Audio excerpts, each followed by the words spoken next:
સુરતમાં રાજ્યના પોલીસ વડા ડોક્ટર KLN રાવની ઉપસ્થિતિમાં ક્રાઇમ કોન્ફરન્સનું આયોજન. રાજ્ય પોલીસ વડા KLN રાવની પત્રકાર પરિષદ. રિજિયોનલ પ્રેસ કોન્ફરન્સ બાદ પત્રકાર પરિષદનું આયોજન. રાજ્ય પોલીસ વડાનું નિવેદન.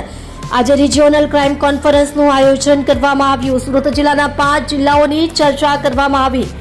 જાન્યુઆરી અને ફેબ્રુઆરીના ક્રાઇમ અંગે ચર્ચા કરવામાં આવી. ક્રાઇમ રેટ અંગે રિવ્યૂ કરવામાં આવ્યો. અનડિટેક્ટેડ ગુના પર ભાર આપવા સૂચના આપી. મહિલાઓ અને બાળકો પર બનતી ઘટનાઓ અંગે ચર્ચા કરવામાં આવી.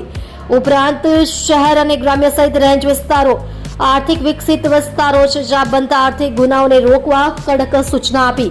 સાયબર ક્રાઇમ મહત્વનો મુદ્દો છે. 18 પ્રકારના સાયબર ક્રાઇમ ગુના બનતા હોય છે જેના પર ખાસ ભાર આપવા સૂચના. સાયબર ક્રાઇમ સેલની કામગીરી ખૂબ જ સારી છે. રિજિયોનલ સાયબર એક્સેલન્સ વિકસાવવાનો પ્રયાસ. હમણાં સુધી 60 કરોડ જેટલી રકમ સાયબર ક્રાઇમના ગુનામાં ભોગ બનનારાઓને પરત કરવામાં આવી. સમય મર્યાદામાં ફરિયાદીઓ તેઓનો મૂળ મુદ્દામાલ તેમને પરત મળી રહે તેનો પ્રયાસ. શહેર અને જિલ્લામાં પોલીસની કામગીરી સારી.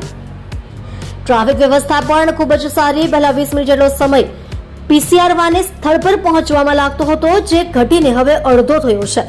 આજે 13 જેટલા પ્રેઝન્ટેશન થયા. એકેડેમિક રિસર્ચ કરી શકાય તે માટે સુરત અને જિલ્લામાં 2 પ્રોજેક્ટ ચાલી રહ્યા છે.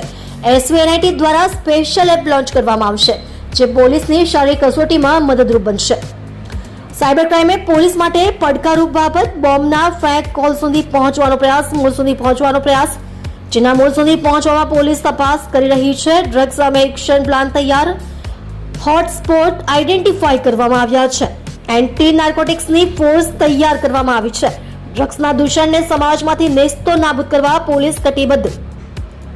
બુટલેગરની વ્યાખ્યામાં આવતા લોકો પર પોલીસની નજર. પોલીસ આવા લોકો સામે કાર્યવાહી કરતી હોય છે. કડકથી કડક કાર્યવાહી આવા લોકો સામે કરવામાં આવશે.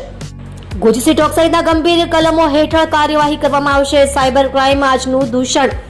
ડ્રગ્સ સામે આગામી 3 વર્ષમાં એક્શન પ્લાન તૈયાર કરવાના છે જે ઝુંબેશ રૂપે તેને લેવામાં આવશે. ગ્રામ્ય વિસ્તારોમાં ગુનાઓનું પ્રમાણ આગામી દિવસોમાં 3000 જેટલું મહેકમ પોલીસ વિભાગને મળશે. આજે બેઠકમાં ગંભીર પ્રકારના ગુનાઓનું વિશ્લેષણ કરવામાં આવ્યું. ટ્રાફિકને કંટ્રોલ કરવા માટે એપ્લિકેશન બનાવવામાં આવશે. ગેસ કાળાબજારી મુદ્દે નિવેદન. જ્યાં પણ LPGની એજન્સી છે ત્યાં તપાસ. સ્થાનિક પોલીસને પણ સૂચના આપી છે જે સંગ્રહખોરી કરતા હશે તેના પર કડક કાર્યવાહી કરવામાં આવશે. આવા તત્વોને છોડવામાં આવશે નહીં. આપ જોઈ રહ્યા છો ગુજરાતની સૌથી પહેલા ખબર આપતી Surat express news channel. Director Rajesh મંગલેની સાથે.